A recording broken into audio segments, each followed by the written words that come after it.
This is Korg Synth Microkorg. If you're watching this video, you probably already know something about the Microkorg. Today I'm going to do somewhat of a demo for it and tell you a little bit about what the Microkorg is and about what each part of it does. The Microkorg uses analog modeling, which means it looks like an analog synthesizer and it feels like an analog synthesizer, but it is digital. It has all the great qualities that you would want in an analog synthesizer and several great qualities you would never find in an analog synthesizer that are digital.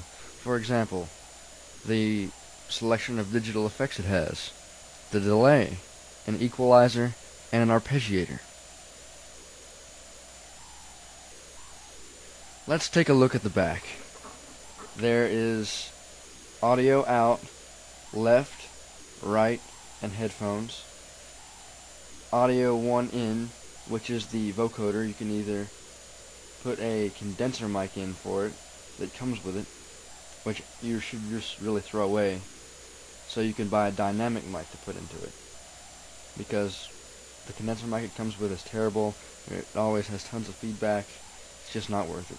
Then you have the audio 2 in, which is the line in that you can actually freak. It's a line in through oscillator 1 that you can actually freak and use it in place of oscillator 1, which is very cool. And then lastly, you've got the MIDI in, out, and through, allowing you to clock it or control it with a different keyboard. You can even hook it up to your computer and edit sounds and things that way, which is very great. Okay, let's just take a look at it from left to right. Here on this left panel, you've got the volume. I suggest you turn it up so you can get all the effect out of it you possibly can. The arpeggiator on and off, and then a little light with the tempo.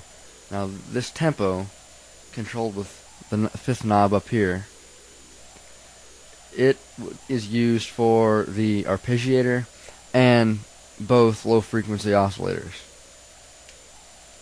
Down here you have the octave shift. And this is great because there's only 4 octaves of keys, and the range this goes is several octaves past what a piano can do. Next you have the pitch wheel. Its default is set to a full step up and a full step down, but you can edit that with pitch on it. Select one. Then you have modulation depth. Okay, next over here you've got your program select section. This is where you can select a program and save programs. There are several different genres. There's a total of 88 patches that have an A side and B side, and all these pre-programmed patches are cleverly placed with different genre names. Let's say you wanted something for hip-hop. It's got several different bass tweaks and synth pads and things like that, which is great. And you've also got your vocoder with all your different patches for it. Alright, next let's look at the edit select section. You've got edit select knob 1, where you can edit voice effect, which is pretty much whether you want it to be the synthesizer or vocoder that you're using for the patch. And then it's got whether you use a single timbre or layered timbres. And then it's got a voice assign that controls polyphony, which is when you can press more than key at once, and when it's monophonic, it's when you can only press 1 key at a time. See how I'm pressing on 2, but there's only playing 1. Okay, next we'll go to the pitch section. This is where you can control the vibrato, the depth of the vibrato, which is controlled by the mod wheel. I never use any vibrato. I just turn it off.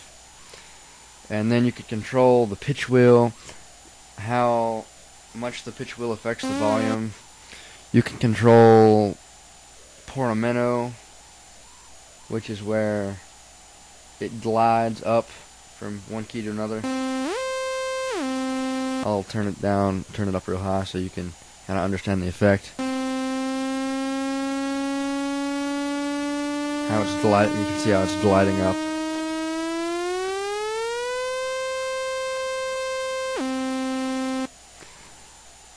And next we'll go on to oscillator 1. Oscillator 1 has got analog waves like a saw wave, square wave, triangular wave, a sine wave, but it also has a Vox wave, which the point of the Vox wave, it's used in the vocoder a lot when you want to recreate the wave that a human voice makes. Next, it's got digital wave, noise, which is odd that they placed that there, and then it's got the audio 2 in that you can use in place of oscillator 1 and run it through the mixer, the amplifier, the filter, etc. Next you have oscillator 2. It's got a saw wave, a square wave, a triangular wave,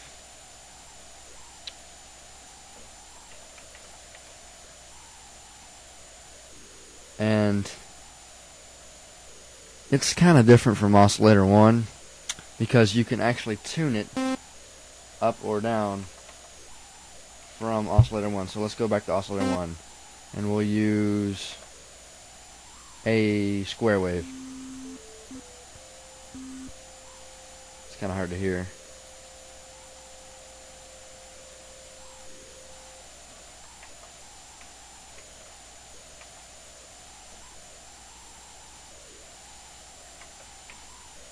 So we'll do this.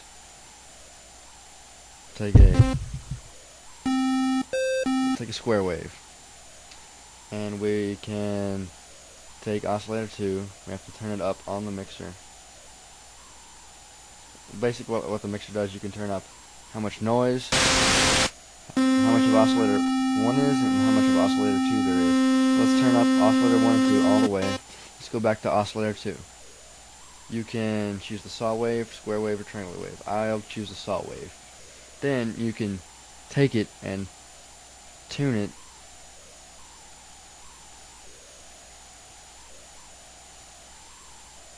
to semitones up and down. 2 octaves above or below oscillator 1, which is very brilliant. You've also got modulation that you can do with oscillator 2. Like you have a choice from like ring modulation, sync modulation, and a few others that you can choose from. Okay, next the mixer. I already told you about the mixer. The filter. There's several parts to a filter. There's the type of filter, whether it's low frequency, high frequency. We'll put it right in the middle. Alright, and then there's the type, the cutoff, the